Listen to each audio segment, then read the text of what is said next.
Tēnā koutou, tēnā koutou, tēnā koutou katoa. Welcome to the NZILA Streetscape webinar. Today we are delighted to have Ernest C. Wong joining us from Chicago. Tēnā koe, Ernie. Before we begin, I would like to thank our sponsor Streetscape, who are sponsoring these webinars. This is the 6th in the series, and we have more coming up later in the year.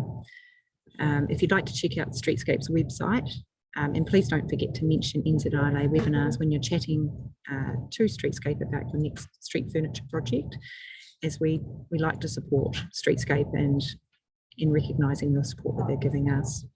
Just like to pop up a brief video from Streetscape in recognition of their sponsorship. I'll just pop that up now.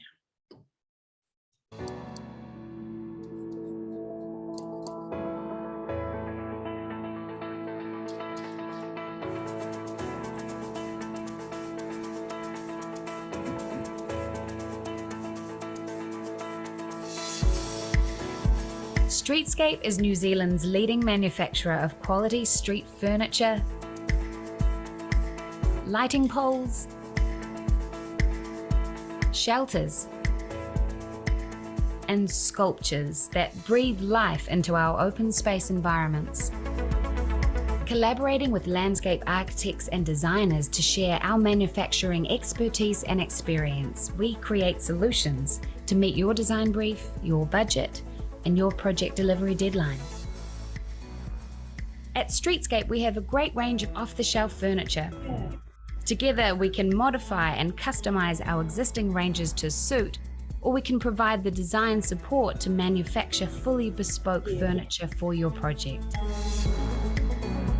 With all furniture proudly manufactured in New Zealand from locally and ethically sourced materials, and with over 100 years of combined experience, you can be sure of the craftsmanship. Quality products made to withstand our unique environmental conditions while meeting all local health and safety standards. Local doesn't just mean local knowledge and local jobs. It also means reduced lead times and a local team who manage every step of the way with you to see the project from your concept through to final delivery. Aotearoa, New Zealand, these are our places, our communities, our environments, and we want you to enjoy them the way you imagine them. That's why we go that extra mile every time. Streetscape, turning your imagination into reality. Streetscape, in conjunction with the NZILA, are proud to sponsor the Streetscape Speaker Series.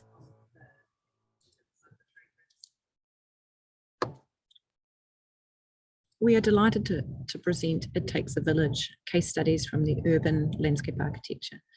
Based in Chicago, Site Design Group Limited has been growing their practice for the past 30 years into a vibrant, diverse and innovative landscape architecture firm in America. Touching on 5 case studies located around Chicago, Ernie will explain the philosophies of the community-based sustainable urban design. He will describe the process of building consensus and community engagement, design principles, and the persistence of completing projects through numerous challenges. The transformation of open spaces that build communities will be discussed. We welcome Ernie today. He is the founder and principal of Site and has been instrumental in the evolution of the firm as multicultural, cutting-edge design entity and fostering the landscape architecture profession in the city of Chicago. In managing the firm for over 32 years, Site has established a reputation for creative design solutions and developing thoughtful, community-oriented spaces. A strong proponent of civic and community engagement, Ernie sits on the board of numerous service organisations and professional juries, including the Dreyhouse Award for Architectural Excellence in Community Design, Chinese American Service League, and as the chair of the Chicago Landmarks Commission. In addition, Ernie is a frequent speaker at universities as well as design, business and diversity conferences. Ernie was recently awarded the 2021 American Society of Landscape Architecture Community Services Award and the 2021 Daniel Burnham Distinguished Services Award from the LAMBDA, Alpha International Land Economics Society, Eli chapter. You mean the structures consent? Just want to note, before we're about to hand over to Ernie, that if you have questions, we welcome those very much. There is a Q&A. If you just bring your mouse to the bottom of the screen, you'll see the Q&A box pop up. Please place them in there as they pop up throughout the webinar. That way we can pick them up and bring those to Ernie at the end of the presentation. I'd like to hand over to Ernie. Tēnā koe, Ernie, and we look forward to hearing from you. Yeah, and I mean. Thank you, Rebecca. I hope folks can hear me okay. It is really an honor and a privilege to be speaking with all of you. Good morning. It is late afternoon here in Chicago, but I am really deeply honored to be here and to share some of our experiences. I should start by really acknowledging our team here. We have been based in Chicago, but have been welcoming our staff from all over the world. And we have really an incredible team here that gets a lot of work done throughout the country, throughout the United States of America, as well as other places throughout the world, a few other places. So we've been really delighted to have this opportunity and look forward to sharing some of our work with you. I'm going to start. Everybody can see this pretty well, I hope.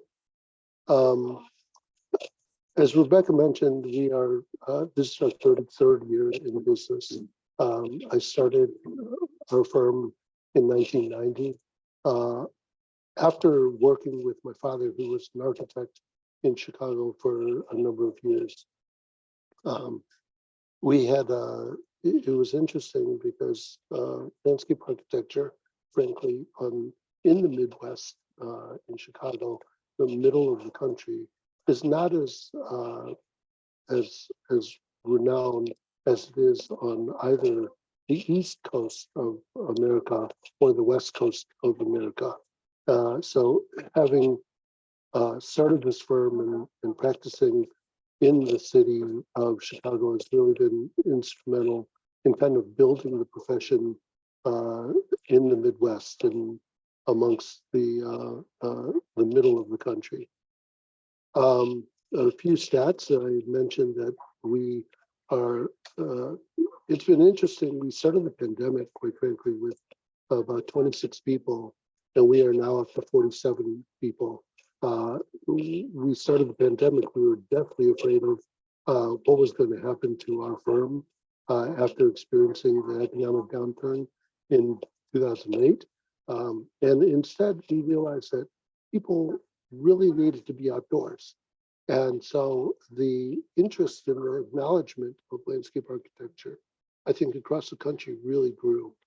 So we are now working on numerous projects throughout the country and working with developers who see the value in landscape architecture and quality design in their projects and getting people, whether you're in a residential rental property or whether you are in an office setting, but the outdoors is so much more important.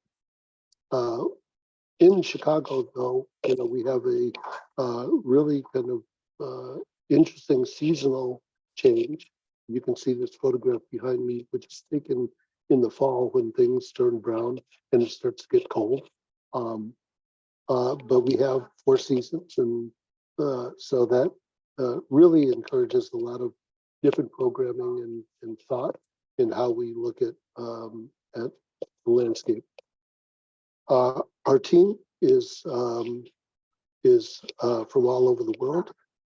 We have folks from everywhere from South Africa and every country in Asia, pretty much, and Poland and Europe, to people from all over the country.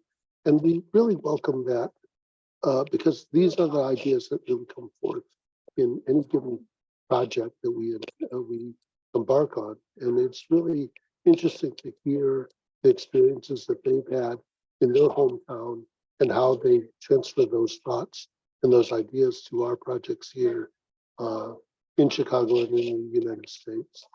So we're constantly challenging ourselves to really think of different ways of approaching projects. And, you know, we're embarking on a new time of how people work. And I think that's also really an important place to be. I will note that we also have people that are working full-time for us in places like Tokyo, as well as a full staff of folks that are based out of the Ukraine. And we engaged with them when that conflict started, just to not only provide money and work for those folks that are over there, but also in an effort to get their minds off of the things that are going on that are traumatizing their families as well. Wanted to show this photo. A lot of our work is done around the mid-United States, but we also have work everywhere from Norway to Sicily, Italy. We are embarking on a project on the west coast of Africa, as well as a couple projects in Shanghai.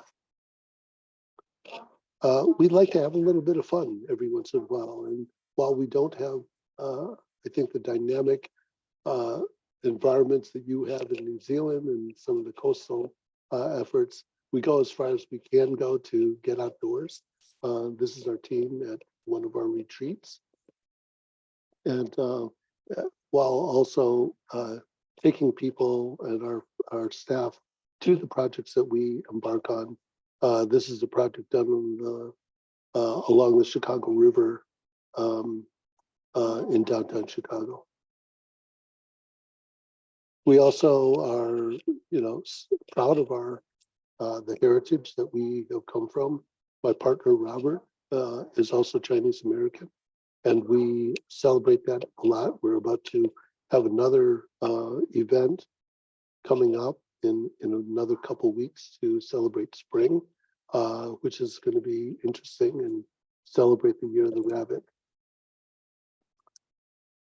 We live and work in a very urban space, and we kind of maintain these 5 principles in our practice, that all of our projects have ecological and sustainable mission to it, that they are accessible to people from all walks of life and disabilities.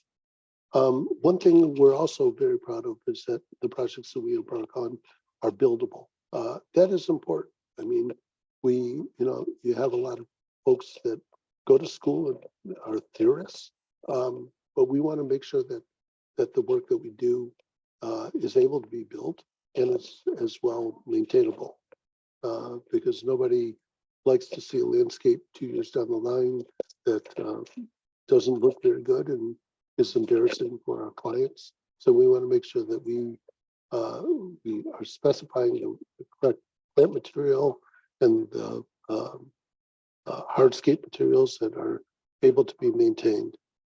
Above all, though, we look at community engagement in a very broad way.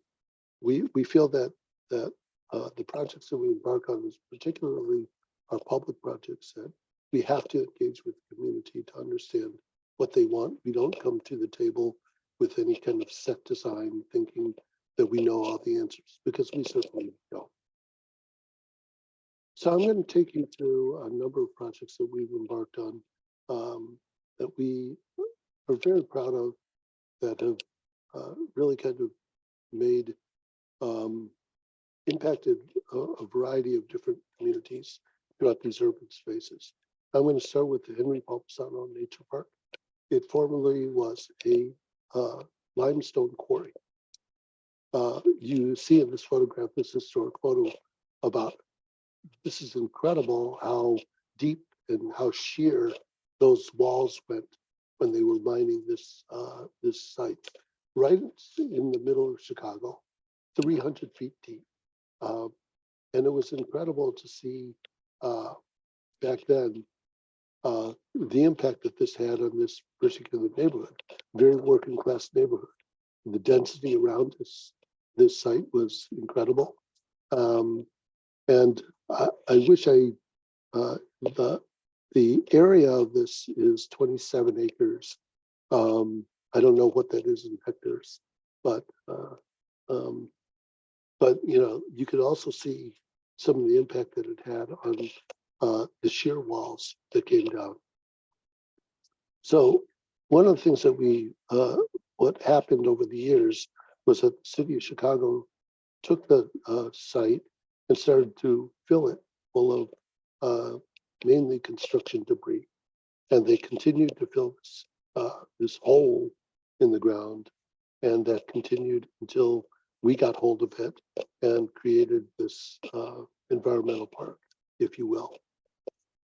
This was interesting for us because we didn't really know how to explain the essence of this to this neighborhood when we got started. We would go to these community meetings and they were like, what is it exactly that you're trying to do? And at the same time, we were like, well, they're not ball fields, they're not tennis courts, but you know, you have those next door.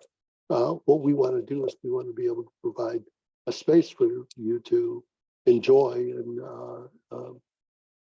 they just kind of looked at us and said, well, you know, all we've known about this site is that it's been a big hole in the ground for years and we don't know any different. So whatever you do, please make it nice. So we went ahead and we did that. One of the interesting parts about this is that a lot of geologists throughout the area started to discover that some of the fossils that they were finding were just incredibly old, that actually predated the Grand Canyon which is one of the more important national parks in the United States. And it was really interesting to see how that kind of impacted the historic value of this place. That being said, that we were really deliberate about how we started to look at the site. 27 acres is a lot of land.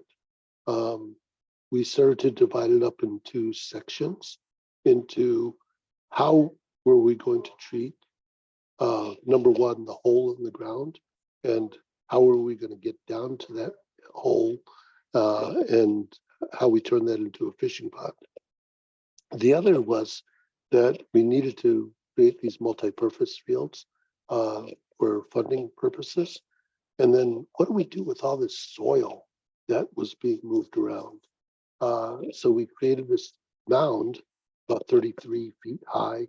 And if you've ever seen Chicago, we're very flat.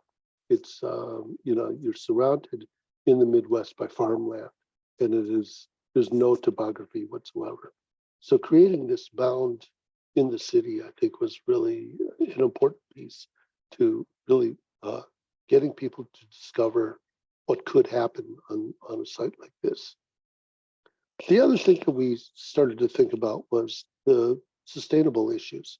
I had explained that earlier about that's part of our mission. Not a drop of stormwater goes into the city utility system. So Chicago is underneath their streets has a drainage system that takes both sewer, it's combined sewer and stormwater piping. We made sure that no water that fell on the site would ever go into that system. And we did that through a series of both piping as well as creating this effort that the fishing pond would continuously be able to take on that kind of water. And so we created this effort and a way for people to be able to engage with that as well. This is run by the Chicago Park District, the entity that runs all of the parks the city of Chicago. This is one of the only places that they actually stock fish. So it's a place for young kids to learn how to fish. And it's been really exciting to see that, particularly in areas that kids don't get a lot of exposure to nature. We created these pathways throughout the entire park to be able to access different parts of the park, as well as a variety of different plants, whether they're native prairie plants or whether they were within a wetland area. The programming of this park has been really incredible to see how that's kind of evolved.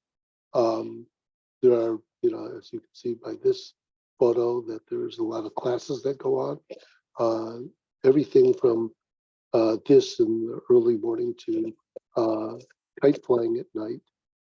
And people have learned to discover this area as something that is really something that they are not used to, because the whole area throughout America is we have been grown, and we have grown up on these mowed lawns and very manicured kind of landscapes. So teaching people about these kinds of species and native species has been really an asset to the programming of the park. This is a photograph that is behind me right now, but it is really gorgeous when you see the seasons change. And to see the uses of this in all different seasons. The second project that I want to talk about is in an area that was a former industrial neighborhood, that they had a lot of factories there that were supplying the city of Chicago's economy. But that was starting to change very quickly as the housing demand continued to grow. And so this neighborhood just west of the central area of downtown Chicago started to grow, and excuse me, and the community, they came to us and they said, well, we'd like to see a variety of different designs, and we'll select one of them. And so we came up with 3 separate designs. This was one of them. And they gave us a program. We needed a playground area. We wanted a area for dogs. We wanted a water feature. They wanted open lawns so that people could relax. And so we started to create a variety of different designs. Some of them a little bit more organic, some of them a little bit more formal. And then one of the things that we started to look at was, how do people, not only do they get to this park space, but how do they move through it as well? And so these public transportation routes became very important in figuring out how people were moving through the park. And eventually, this is the design that eventually won by 2 votes, within the community. And we were delighted to see that. We thought, this is going to be probably the more innovative things that we were going to do. So, we continued along with that and started to define the different use areas throughout the park and how those are going to be formulated. The other thing, again, is making sure that not a drop of stormwater was going to flow into the city's sewer system. And so this was really key for us to kind of produce these dry wells below the park itself, as well as make sure that no soil actually left the site. So we actually balanced the site with cut and fill. Wherever we would cut, we would fill as well. And so no soil ever actually left the site. It was, we either created mounds throughout the site, or there were these smaller pits For instance, the dog park actually was lower than the sidewalks themselves. And so this created this kind of interesting way of looking at the site and being able to get the contractors to understand exactly what we were looking at. Again, I'll remind you that Chicago is very flat. So the understanding of topography is a little new to some of these contractors. The soil that you see here is soil that was already on site. The gravel that you also see here is part of the detention areas that we were storing stormwater on. And this continued to evolve. People around the neighborhood were looking at this and saying, kind of wonder what this is going to be about. And they were surprised when it actually came to fruition that I know for a lot of you that designs don't always come out the same way that you designed it. Once, things start to happen and costs are cut and et cetera, folks, we don't always realize how important it is to maintain those items. But this has really become a highlight for the city of Chicago. Again, understanding the types of plant materials that we survive in this environment, that thrive and introduce them to people who aren't used to this kind of plant material. The dog park area is extremely popular. For some reason, everybody who lives in the city decides they need to have a dog. So we've done things like this dog bowl that you see at the bottom actually is being activated by dogs. So they step on that pad to the left and the water starts to flow. We also created these playgrounds, which is a little different than what playground manufacturers like to see, where a lot of playground manufacturers like to separate the 2 to 5 year olds from the 5 to 12-year-olds. I look at it as mainly so that they can sell more equipment. But there is, certainly there is some logic to it as well in terms of skills set and challenges, etc. We decided to throw that all out and said, let's mix it all in together. And this is the manufacturer out of Berlin that we had not used before, but we love their some of their play equipment was really innovative, and so we experimented with this as well as experimenting with different landforms with this surfacing, and we discovered that kids of all ages were really enjoying this, and the older kids would help the younger kids, and we're actually seeing intergenerational play here as well. So grandparents and the nannies would be on this playground equipment. It was truly exciting to see that. We also started to reuse, if you saw the building that I showed earlier in the slides, we took the terracotta off of that and created these bench features with that as well. So incorporating some of the history so that, people knew what was here before and explaining that, I think was really, really important as well. Excuse me. This is one of the big features, the water feature I told you about. We ended up doing a misting system so that not only does it save on the gallons of water that are typically used in water features for kids, but it also became this kind of interesting sculptural piece that is now this neighborhood is using as their kind of identity of their neighborhood as well. Pingtown Memorial Park was a park that was done in Chicago's Chinatown. When the highways were built throughout Chicago, one of the things it did was it took away not only separating neighborhoods from each other, but it also started to take away valuable park space.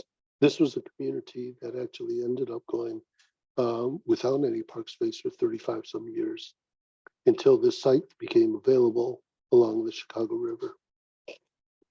I like to show this to people to talk about the evolution of the Chicago River, which it used to wind around, and then the city at one time decided to straighten it out, and this is exactly what happened. But again, we continue to develop these parks and these industrial sites, and the reuse of them, I think, is really important because it builds community, because it also transforms these spaces from pretty much ugly, industrial sites into something way more beautiful. Some of our earlier sketches really had to do with the cultural identity of this community and understanding what people were looking to see after not having any kind of park space for 35 years. So, I was born in America, both my parents were from China. But after going to China and speaking, with my folks and relatives, this really became important for me personally in terms of understanding my own identity. And we started to look at how we were going to kind of treat the water's edge as well along the Chicago River and what this could become over the course of 20 years. So the master plan of this was really super important. One thing I will note, there was a railroad that continues to run straight through the site. So it's kind of an interesting challenge for folks who want to go to this park, because they, excuse me, they have to cross the railroad tracks in order to get to the park. So this is it in plan. It's a total of 18 acres. And it stretches, one of the things I talk about is it's surrounded by all these transportation modes, from cars to railroads to folks on boats. And yet it's a very quiet, contemplative space that nobody really envisioned how that would start to play out. This is one of our original plans for the master plan, and a very simple design.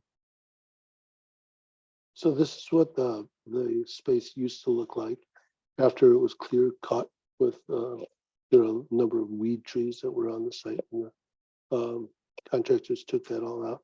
But again, you can see in the bottom right how the railroad kind of impacted the site as well. Things began to build as we continued to evolve from that. One of the things that we also did was kind of move a lot of the earth from the river up towards the back of the site so that you'd have easier access to the river, so that the edge of the water, actually, when I first got out to the site, was about 15 feet above the water's, the surface of the water. And we lowered that down to about 4 feet, as you can see by the walkway abutting the river itself. And we started to design a number of pavilions that were characteristic of the neighborhood, that were really embodied culturally what this neighborhood was about. And we've seen this grow over the last 20 years. People now get married here, and it's really become a major part of this community and the identity of how people feel about this green space. Some of the other elements that we continue to design towards were this Four Dragon Gateway that we had kind of taken from things I had seen in Beijing and kind of evolved that into these cast stone obelisks that frame the entrance to the park. And to see how this is used at a variety of different times during the year. This is the dragon boat races that occurs every year.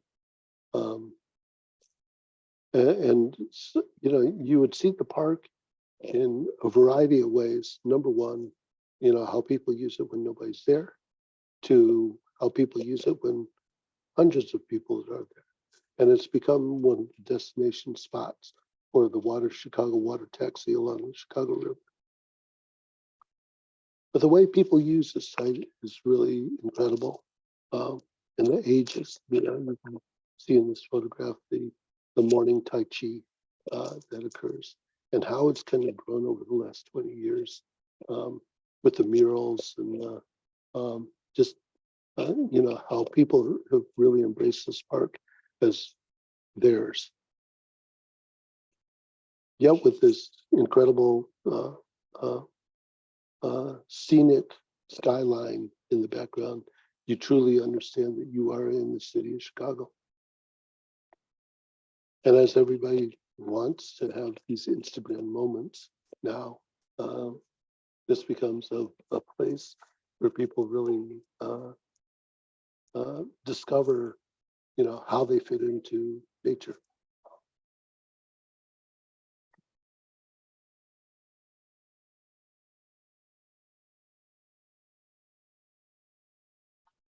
There's a photo of early spring. The other thing I should note is that, I do continue to talk about how if we had designed this park not on the Chicago River, but elsewhere, I'm not sure it would be as popular.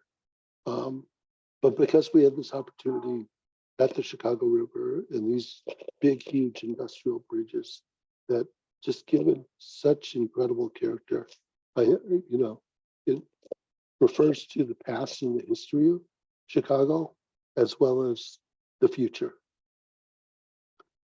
And so, things continue to develop. This is a new boathouse that was developed for kayakers and people in canoes. And so the park continues to evolve. Excuse me.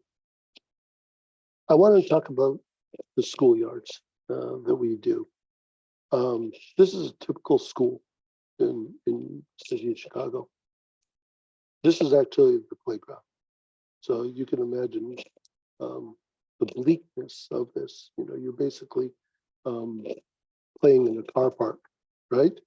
You have this kids that are out here that, there's not a tree in sight. And one of the things that happens is, they'll put a playground in the middle of all of this and call it a day, and they'll say, okay, here you go. And it's not a really good learning experience, nor is it good for the environment. One of the things that happened was there was an initiative by the city of Chicago's water management, Department of Water Management, as well as some of the other agencies, to really look at the flooding that occurs on these schoolyards. It's all impervious surfaces, and you can still, see what happens during the heavy rains. It just starts to flood, and that continues, and kids can't even play on there. And so we came up with this idea to really, create, again, this opportunity for water to infiltrate into the ground. And so below all of these play areas, everything from the soccer pitch to the basketball courts to some of these other areas, all below it is areas for water to drain and kind of settle until it can infiltrate into the earth. And so we came up with this idea, and we continue to evolve it. And it's now become kind of a standard thing for the city of Chicago in their public schools systems to do this. So you saw that earlier, the asphalt lot. This is what it is now. Now, there's still a lot of impervious surface for some of the concrete, but it's also mixed in with planted areas and opportunities for kids to learn about different materials, and and programmed in a manner that really speaks to the neighborhoods themselves. And we continue to use this as an opportunity to teach kids about nature and get them to be our next generation of landscape architects as well, which is really delightful to see how kids love to use these spaces and how they really embrace that. There's a number of these that we've done. Now this is a completely different city, the city of Milwaukee, Wisconsin. That we've done this, we've carried this with us as well. And we do it in a way that really starts to embrace a lot of very creative design work. And not only just with the playground surfacing, but also with just paint on the ground. And so it's been really exciting to see how that transforms these neighborhoods from, you know, an asphalt lot to something that's much more usable.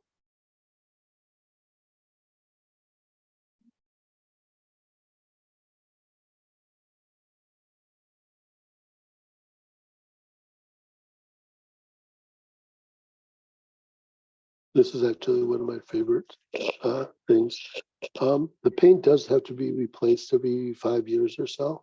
But, you know, given that, it provides tremendous entertainment for kids. And they use it in a variety of ways. They'll make up their own games. It's really incredible to see some of the stuff that happens. Pullman National Monument is a site in a very disinvested neighborhood in the city of Chicago, Chicago's far south side. This is a neighborhood that had been really forgotten about, but it's also the site of the Pullman railway car. And it was through an effort with a number of different architects and our firm that got together and decided to do a master plan for the entire area, looking at centering it on the Pullman campus, so to speak. And so we took this site, which would fires had destroyed the majority of the buildings on the site, leaving just the clock tower that you see here in this historic photograph. So the history of the site was George Pullman, who had decided that he was going to upgrade the railway trains and into these luxury passenger cars. And so this is where he did it. And he created an entire community around this, and the workers provided, you know, this is a typical company town that was created here. And so the workers would come to work, and he provided the housing for them, provided the schools, provided the places of worship, the whole bit. And these were the buildings that he had directed to build these high-end passenger cars. These are photos of what they call the transfer pits, where they would build the cars, but they would ship them kind of like a conveyor system to other places to have more work done with them. It was important for us to understand the history of the site. It was important for us to understand the impact that this had, not only after the company had gone under, but what it's done also with the existing neighborhood. This became one of President Obama's features, that he wanted to turn this into a national monument to celebrate.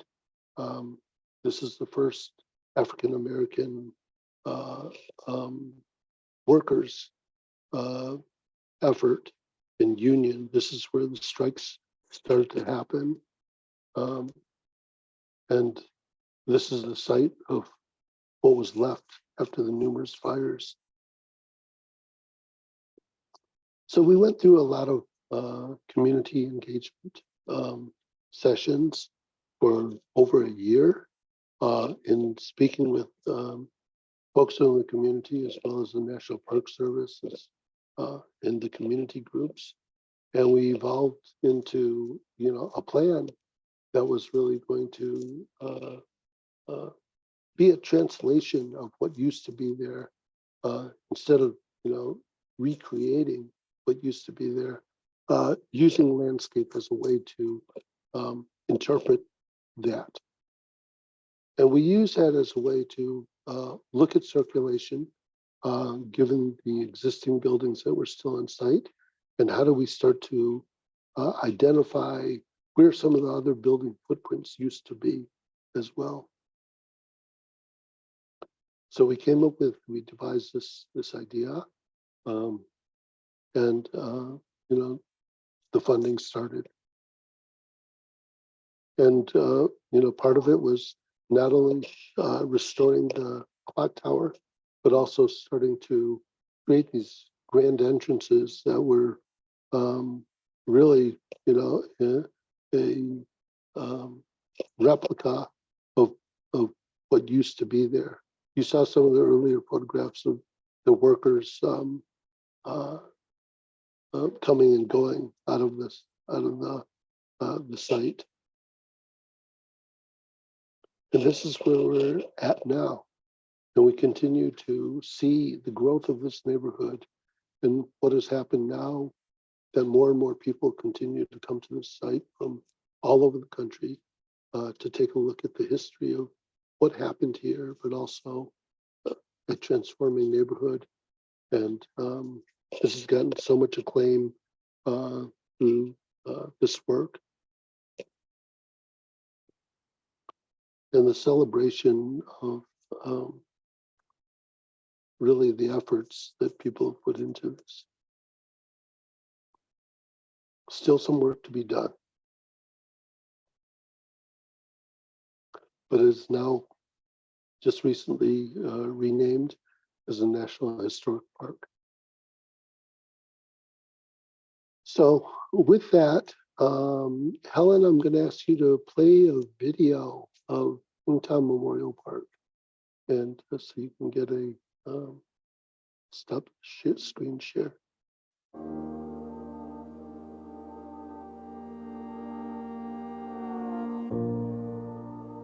Even though I wasn't raised in Chinatown, I was raising my family here in Chinatown.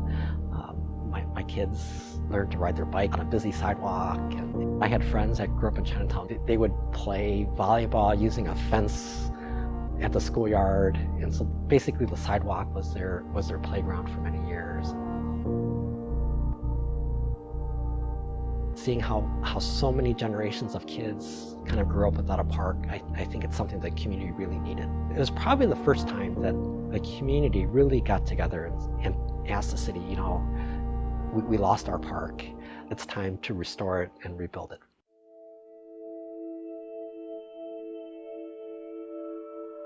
My dad, along with some of his friends, wanted to expand Chinatown. The Santa Fe Railroad was willing to sell some land to my dad and the company that he started. And along with that, he wanted to see if there could be a park as part of that project. How do we start to really connect with the cultural aspects of this park? That's where we really started with this whole effort, was looking at classical and traditional Chinese garden design. You keep on discovering these landscapes as we move through these courtyards and these series of courtyards.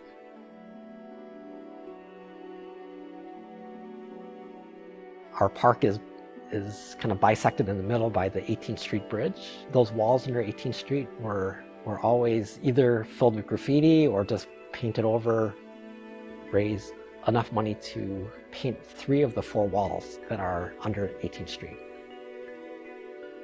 It just represented that, you know, even though we're from different places, we could be one.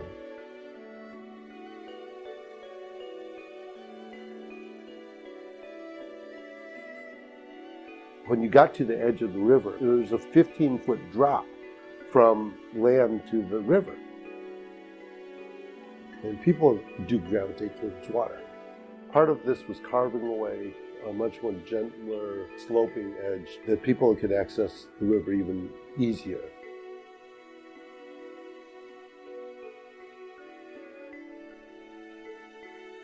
There's this whole balancing the site of digging out areas, yet taking that soil and being able to mound it up and create better topography.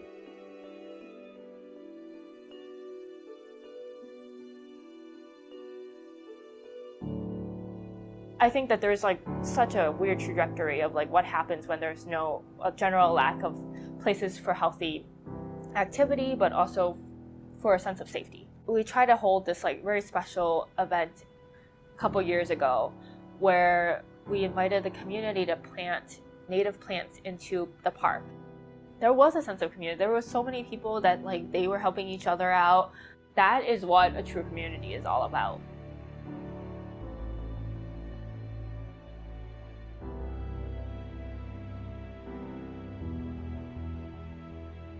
We are in a field that that historically has been for rich people, doing the estates and, you know, English gardens and French gardens, and to transform that into something that the everyday person can experience, I think is really important.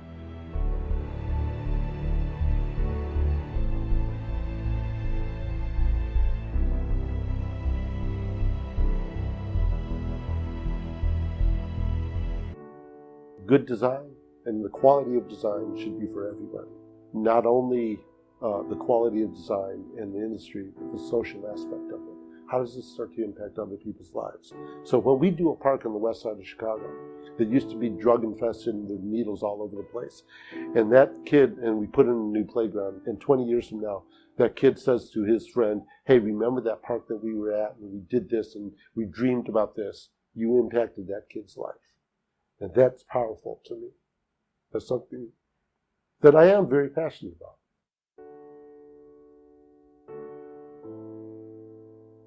This park is making a difference in people's lives.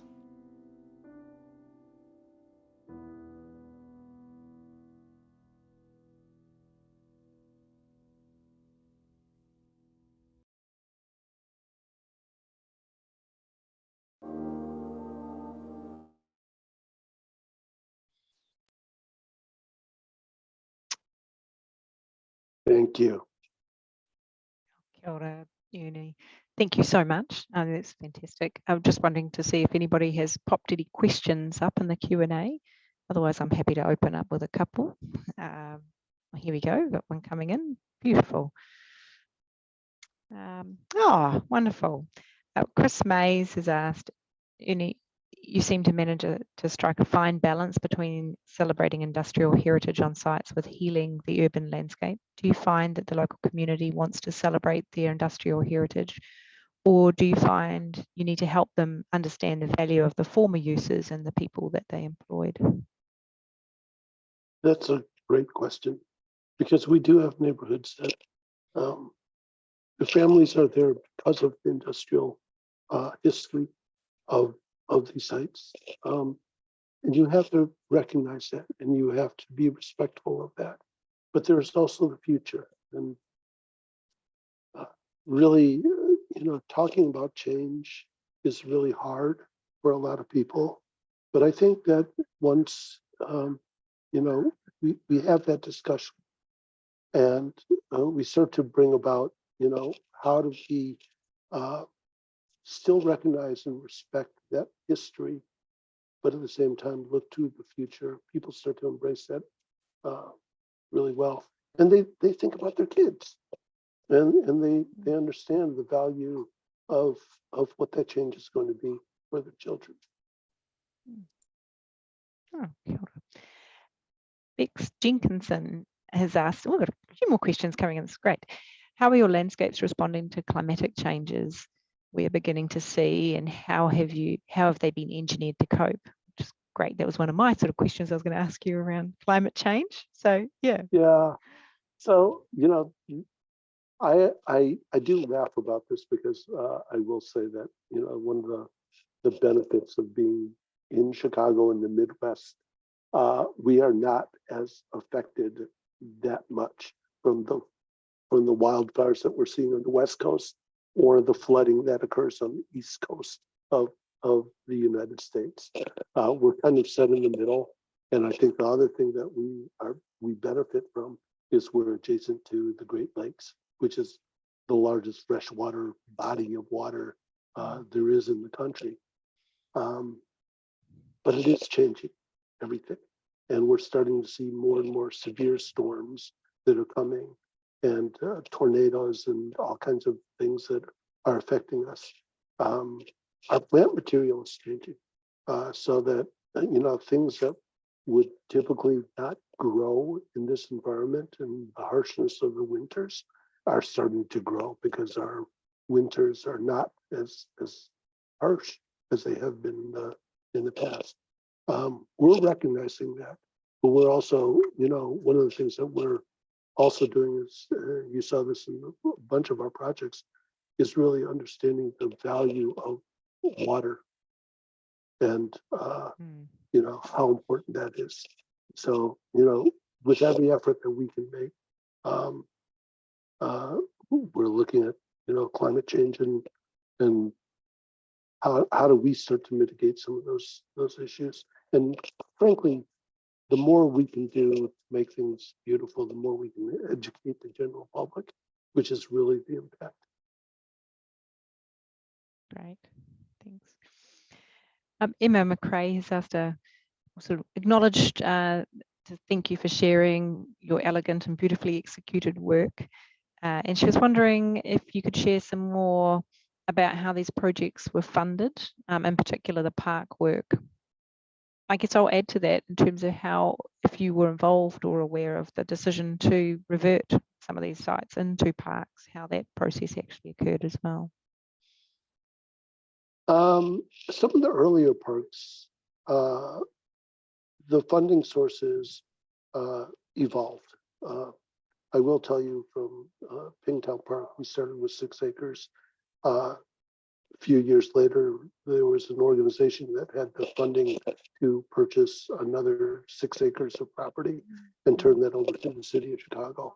And then, from that, it kind of continued to evolve up to the current 18 acres that are there. So it has been an evolution, 25 years of watching funding kind of grow. But I think that the other thing is that, again, showing how this impacts these communities and these neighborhoods, I think really starts to infuse more economic development as well. Now, there's a fine balance, because we're also struggling with that whole issue of gentrification and displacement of people who have been in these neighborhoods for, generations. So, that is one of the things that we're truly struggling with. You want to make things nice, but there's also pushback of don't make it too nice. Yeah.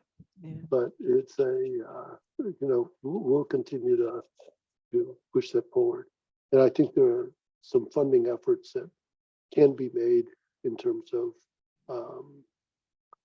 pairing, say, affordable housing with these park developments, so that they'll always have, you can't do one without the other, is what I'm trying to emphasize. I've learned over the years it's good to have a good relationship with the politicians and the funders. Absolutely, yeah, we're certainly noticing those things. The provision of equity in our park spaces comes with that follow-on effect.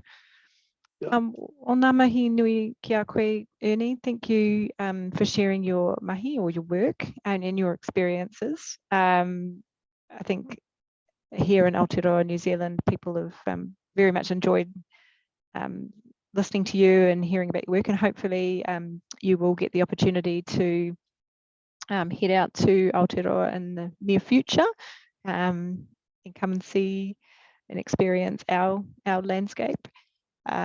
For our participants today, thank you for joining and thank you for supporting Ernie in his presentation, and thank you to Streetscape as well for their sponsorship.